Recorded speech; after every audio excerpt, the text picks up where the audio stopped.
Welcome, everyone. I'm Debbie Polhouse, and I will be presenting this course tonight. Welcome to the module of the series titled Radiation Protection Practices. Let's look at our objectives for the day, and they are to describe the importance of quality control programs that are held in all institutions, recognize the importance of reporting malfunctioning equipment, list the different ways to test quality control, identify specific tests that can be used to perform and check equipment's performance, and recall the testing that's required for shielding accessories. So we will begin with our introduction, and then we will talk about recognizing and reporting malfunctions. We will talk about beam restriction and how that's important, the different digital imaging systems, shielding accessories, and of course, the conclusion. So quality control programs are required by the Joint Commission. Radiology quality control programs are the responsibility of radiologists, radiology managers, medical physicists, quality control technologists, and even general radiologic technologists. Quality control programs take the whole department to actually run them. It is important to run equipment through quality control checks because radiologic technologists need to ensure safety and reliability of their department.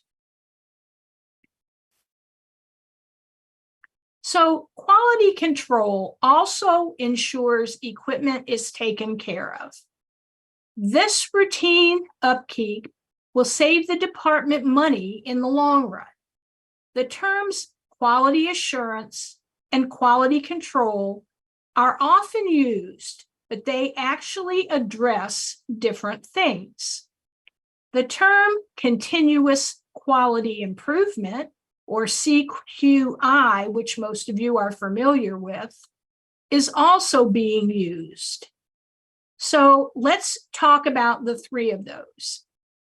Quality assurance is a complete program in a radiology department that addresses all aspects of quality, which include customer service, image interpretation, accuracy of diagnosis, and distribution of radiologists' report.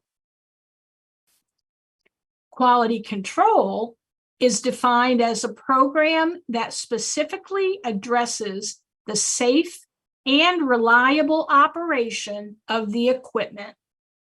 And continuous quality improvement is a concept that focuses on the process rather than on the people or the service.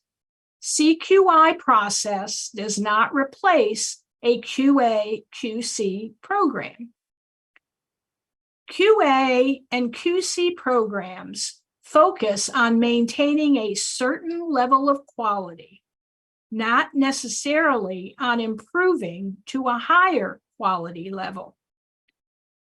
CQI, on the other hand, focuses on improving the process or system within which people function as team members rather than focusing on an individual's work. The American College of Radiology, or ACR, recommends that a medical physicist be involved in the formation of quality control, quality improvements programs. The medical physicist will help establish the program, monitor the results, and assist with any corrective actions that may be required.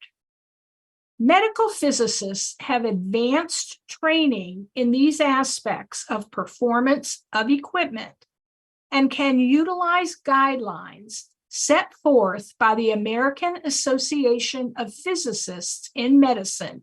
We know them as the AAPM, to help in creation of the quality control program. Quality control programs are essential to the protection of our patients and equipment. This cannot be stated enough. Problems can occur with digital acquisitions or processing that can affect the quality of every image and the radiation exposure of every patient until the problem is found and fixed. The use of acceptance testing and routine maintenance built into a quality control program promotes proactive measures that can prevent these errors. Let's look at the recognition and the reporting of malfunctions next. Often, general radiologic technologists are the first ones to recognize malfunctions. Working technologists work with the equipment day in and day out. They are likely to notice any malfunctions before any other personnel within the radiology quality control program. Recognizing these malfunctions can happen during daily quality control tests or even during imaging procedures. It is vital that radiologic technologists know whether equipment is operating properly or not.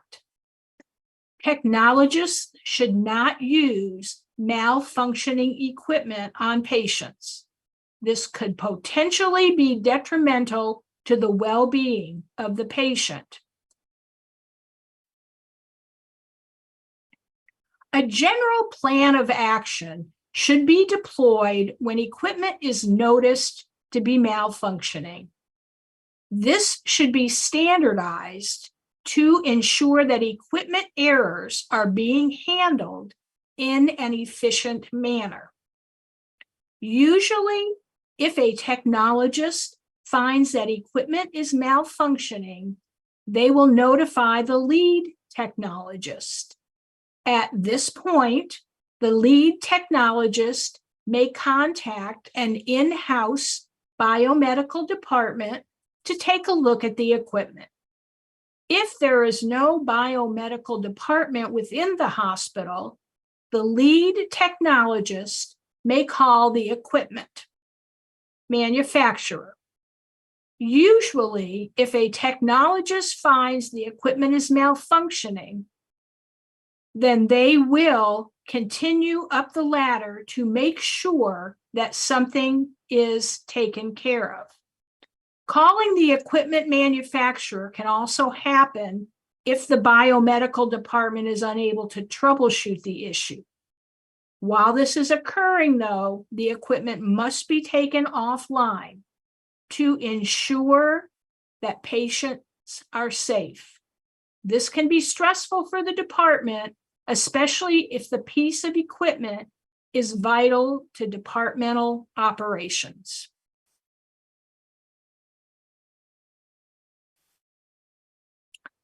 Again, radiologic technologists hold an important role in recognizing malfunctions.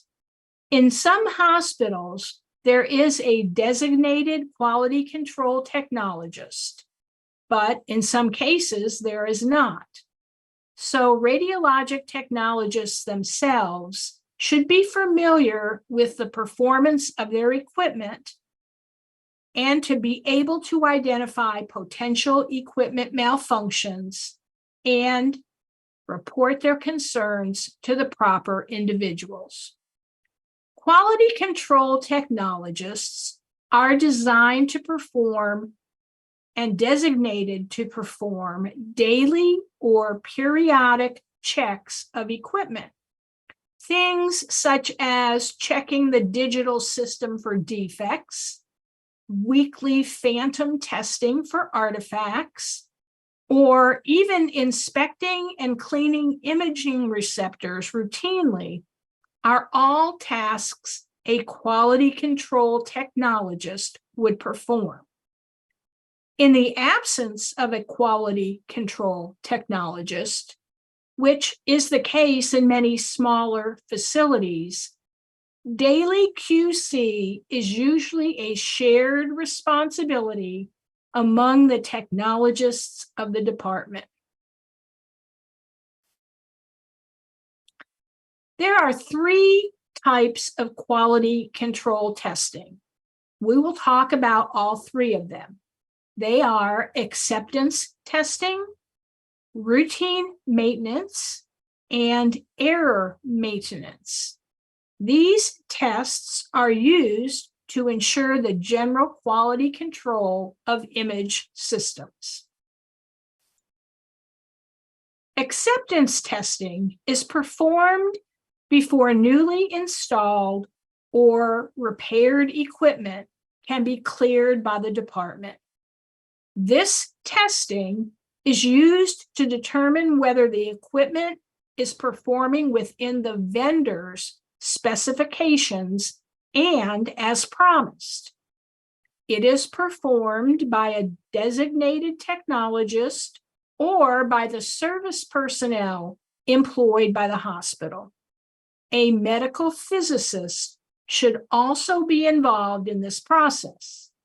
This initial testing allows for the physicist to establish standard performance of the equipment following quality control and quality maintenance that may occur afterwards. Routine maintenance is performed to ensure equipment is performing as expected. This type of testing can catch problems before they become radiographically apparent. Equipment is tested and information gathered, and that is compared to previously established performance standards. If information is not in line with what was previously established, calibration of the equipment should take place to get the machine operating to standard. This testing may be performed by a designated technologist, a medical physicist, or again by service personnel employed by the vendor. Employees from the vendor/manufacturer will come in and begin routine maintenance procedures. Routine maintenance is essential in keeping machinery operating to the best of its ability.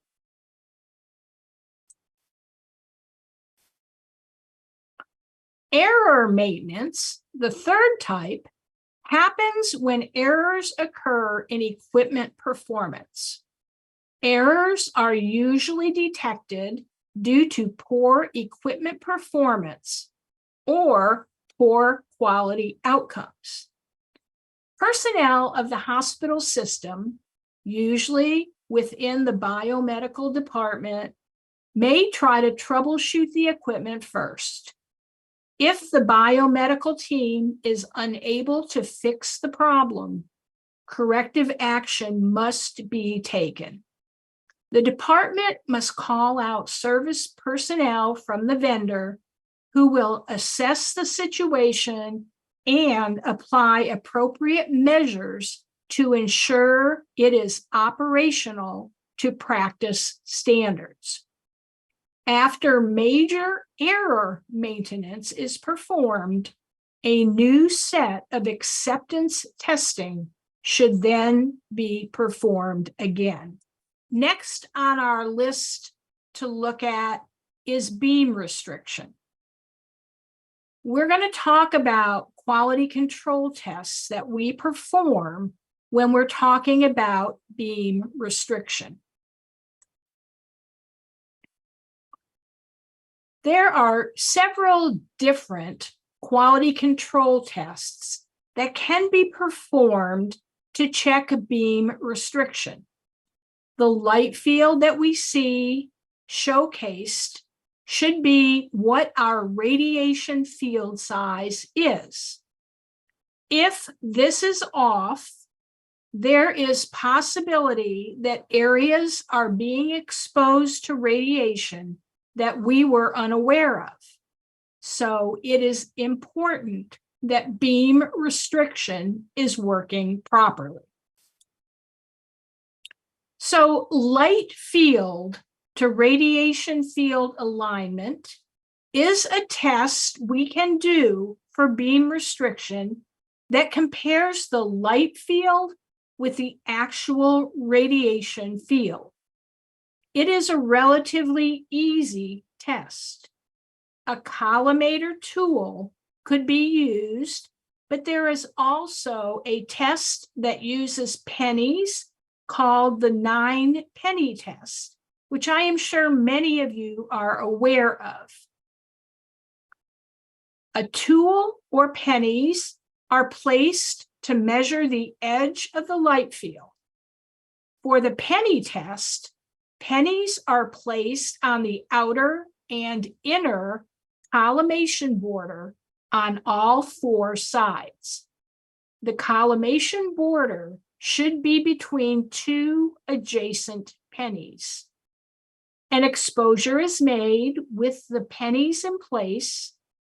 The image is viewed to see if the collimation border stays in place between the pennies on all 4 sides of the collimated area. The alignment should be within plus or minus 2% when measured. If this field is off, service personnel will need to be called to ensure that the collimator is recalibrated. When a cassette or image receptor is placed into a bucky, some systems have positive beam limitation, or PBL. PBL only allows for the collimated light field to be no larger than the cassette or image receptor in the bucky. This safeguards patients from being exposed in areas that the detector cannot capture. If positive beam limitation is not working, service personnel should be contacted to rectify this issue. Until fixed, technologists can manually ensure the collimated areas that they are exposing are no larger than the cassette or the image receptor placed in the bucky.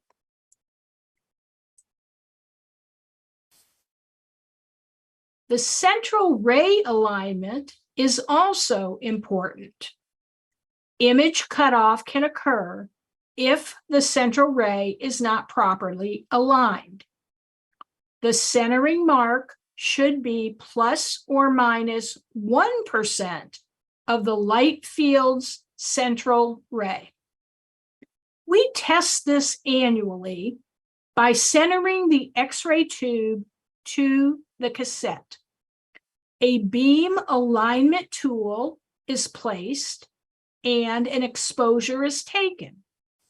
On the viewed image, the individual taking the image will assess whether or not the centering is within plus or minus 1% of the center.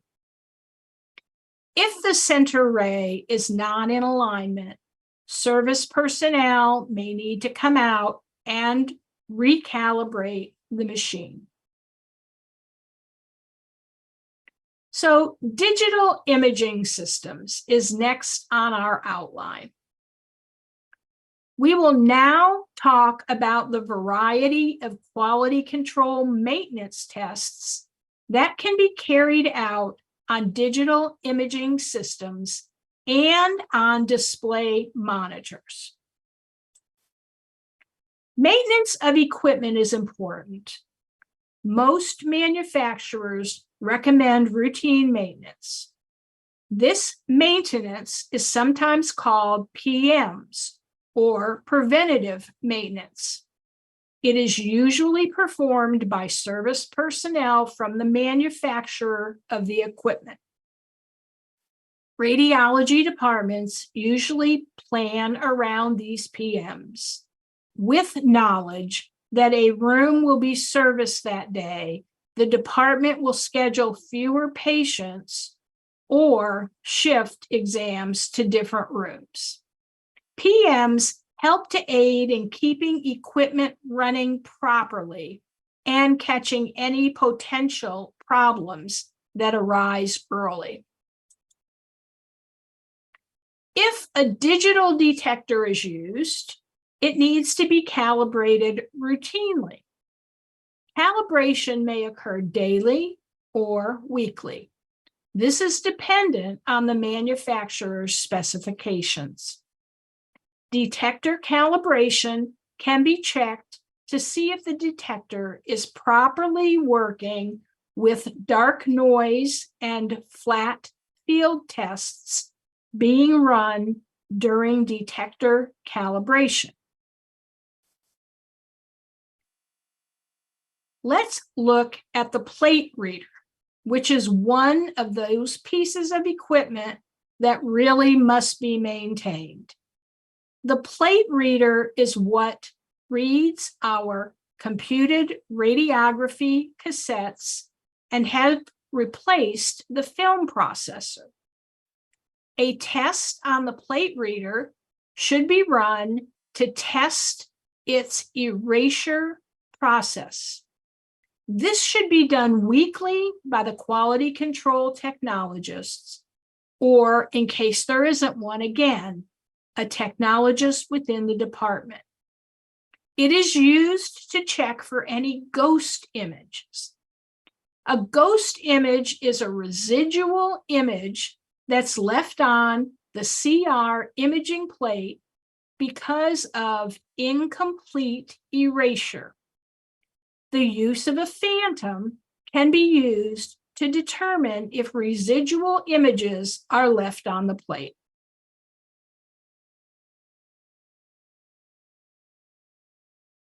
Radiologic technologists need to determine if the plate reader is operating within normal limits.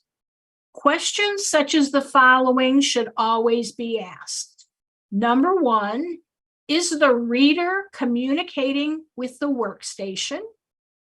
Number two, are the barcode readers working properly?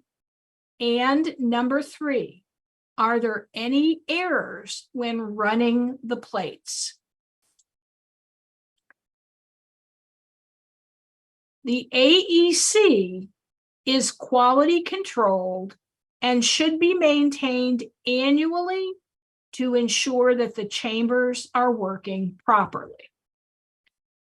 The AEC ion chamber sensitivity, which tests all AEC chambers, is done to ensure equal sensitivity should be within plus or minus 10%.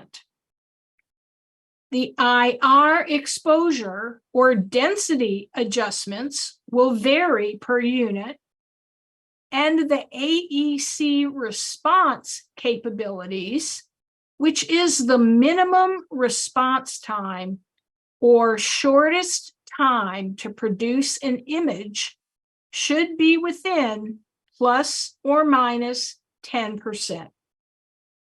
And then the backup timer verification. This shows us that the backup timer should terminate exposure after a maximum or when the AEC fails. We test this by placing lead on the detector and waiting for the backup timer to kick in. So what do we need for this test? We need a computerized dosimeter. We need exposures that are made and measured. And if the values are not consistent, this will tell us that there may be problems with the AEC system.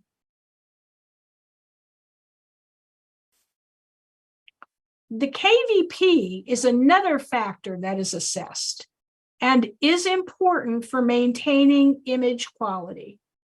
KVP settings drift over time due to tube aging. KVP accuracy should be within plus or minus 3 to 5 KVP on the control panel, or plus to minus 10% of the KVP indicated. So how do we test this? We need to test this annually, and we use a computerized dosimeter. We should make a few exposures at varying KVP values. And if we see irregularities, this will mean that there is a problem with the machine and service personnel should be called. Let's look at the timer. The timer is also assessed and is important for maintaining image quality. The timer settings also can drift over time, and this is due to tube aging. The timer accuracy should be between plus or minus 5% for exposures that are longer than 10 milliseconds, or plus or minus 20% for exposures that are less than 10 milliseconds. So how do we test this? Again, this should be an annual test, and we use a digital X-ray timer, or often the spinning top test is used, which many of you may be familiar with. Exposures are made and then measured. If time is longer than requirements, the timing circuit may need to be recalibrated. Next, we look at MAS, which is also assessed and is important for maintaining image quality. MAS settings also drift over time due to tube aging. There are 3 areas that we must assess when we talk about MAS. The first is MAS linearity, which is the constant radiation output for increasing or decreasing MA and time settings. And this should be within plus or minus 10%. For example, taking X-rays using 80, 90, 100 MA, the values should increase by a set standard. The second is MAS linearity. Constant radiation output for increasing and decreasing MA and time. Then we have MAS reducibility. This is the same radiation output after the same MAS setting. This should be between plus or minus 5%. For example, taking 3 X-rays at 100 MAS values should be roughly the same when measured. And the next one is MAS reciprocity. Most of you are familiar with that term. This is the constant radiation output for changes of MA and time with a constant MAS, and these should be within plus or minus 10%. So, for example, taking 3 X-rays at 100 MAS, but different MA and time values, such as 20 MA at 5 seconds, 25 MA at 4 seconds, and 10 MA at 10 seconds. These should all give us the approximate same radiation output and should be within that plus or minus 10%. So how do we test these? We test these annually. We use a computerized dosimeter.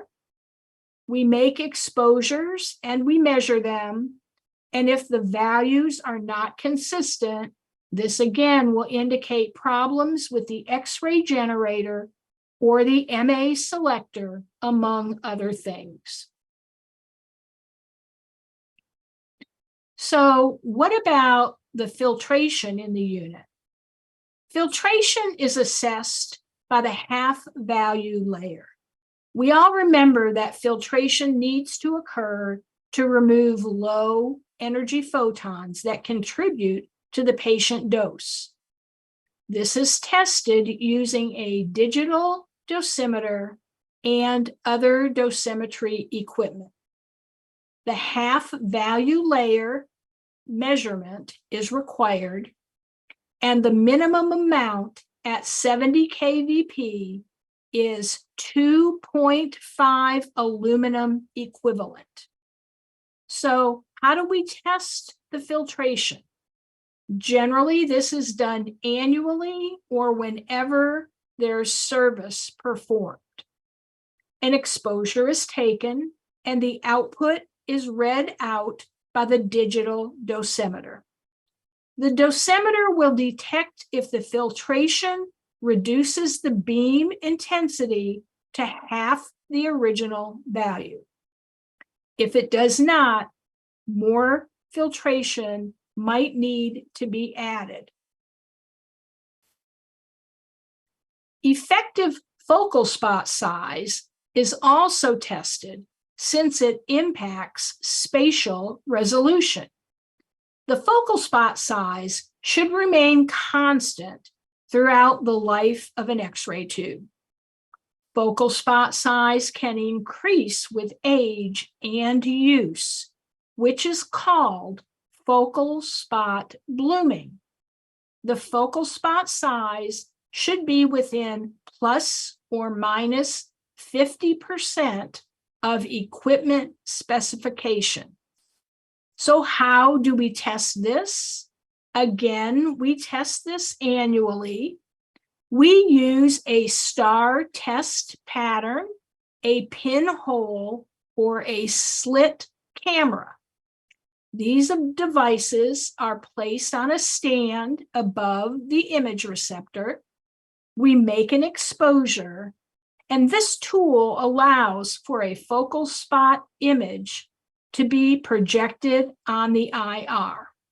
Again, if the measurement is not within specifications, we need to potentially replace the tube.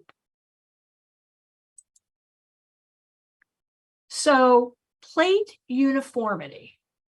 Plate uniformity should be performed annually to check for damage to the imaging plate. Damage to the plate, the reader, or software can cause the uniformity of the plate to degrade. The region of interest tool should be used to measure pixel values along various parts of the imaging plate. Numbers on the plate should be similar in value. A range of no more than 20 should be seen across the measured areas. If the range exceeds 20, the plate may have uniformity problems and it might need replacing. Spatial resolution of the imaging plate should be tested about every 6 months. Line pairs per millimeter, or LP/millimeter, should be measured. The test should be completed within the manufacturer's specifications. Digital imaging systems must have at least 2.5 line pairs per millimeter of spatial resolution. If 2.5 line pairs per millimeter is not seen, service personnel need to be called to adjust and recalibrate. The lower the spatial resolution, the greater the risk the radiologist will not be able to detect differences in images. Fluoroscopy exposure rates are also important to assess and maintain. Equipment in fluoroscopy needs to be maintained to ensure patient safety. We measure the following to ensure the safe operation of our fluoroscopic units. Fluoroscopic rate should not be more than 100 milligrays per minute and should not be more than 10 rens per minute. The automatic brightness control, or ABC, is checked to ensure that the radiation dose that's hitting the input phosphor is consistent or constant. And we use phantoms to measure if the dose is adjusted. So, for example, expose a 5 centimeter thick phantom and then expose a 10 centimeter thick phantom. The dose should be double in the second exposure. So again, we should test this every 6 months. How do we do it? We use a computerized dosimeter. We make exposures and we measure them. And the dose should be under specified levels. If not, the fluoroscopy machine needs to be calibrated to a lower output radiation, or it needs to adjust the automatic brightness control. Monitors must also be assessed as part of quality control. This is mandatory for all display digital devices. Changes in exposure values in an image correspond to pixel brightness changes in a displayed image. So, quality control of monitors is important. The term grayscale, standard display function, or capitals GSDF, again, that's grayscale standard display function. This was formulated as a recommendation by the American Association of Physicists in Medicine, or the AAPM. And they state that the GSDF must not vary more than plus or minus 10%. Monitor test pattern examples are found in this slide. These are used to assess display monitors and are displayed on the monitor being quality controlled. Designated technologists or physicists use these test patterns to assess the quality of the monitor. Based on ability to see various parts of the test pattern, the grayscale standard display function can be determined.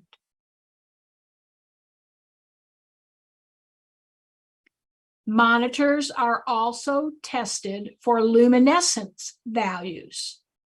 Primary display monitors should exhibit an average luminescence between 300 and 500 CD per meter squared.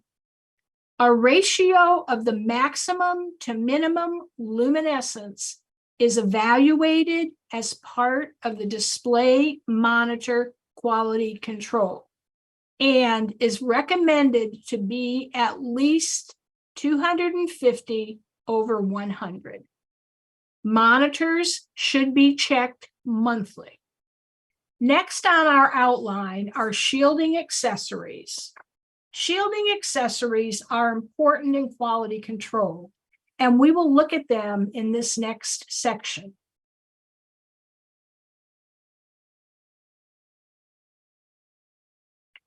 It is important for lead shielding to be regularly inspected. All shielding, such as aprons, half shields, thyroid shields, and lead gloves, should be visually inspected routinely for any damage. Visually inspecting these can be done quickly on a routine basis. All lead accessories should be properly stored. For example, like in the picture, lead aprons should be properly hung on racks. It is often too easy to just throw them over something until the next case, but this hastens the cracking of the lead when done too often. Proper storage of these accessories is important. Cracking can occur if lead accessories are not taken care of. All lead accessories should be properly stored.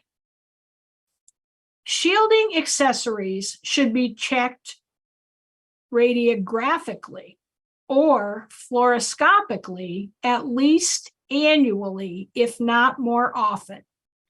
Some places require lead accessories be checked at a minimum every 6 months. This is governed by the state, federal governments, and accreditation requirements, such as the Joint Commission. Radiologic technologists should place lead equipment under the X-ray tube or fluoroscopic tower. The technologist will then take an image or view the accessory under fluoroscopy. The technologist will assess the lead accessory for any cracks or damage. If cracking is seen, new lead apparel may be warranted. Here you can see by the arrows the cracks that are in the lead thyroid shield. So let's look at the conclusion of this presentation. We have learned that quality control programs are important for patient safety and equipment reliability. It is important that technologists recognize and report malfunctioning equipment, that a variety of quality control tests and maintenance is important to keep equipment performance to a high standard.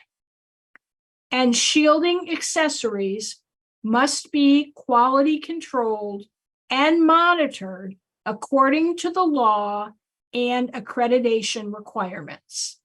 These are important facts that all radiographers should learn and keep in mind. Again, on behalf of medical professionals and myself, I would like to thank you again for joining us and using medical professionals for all your continuing education needs.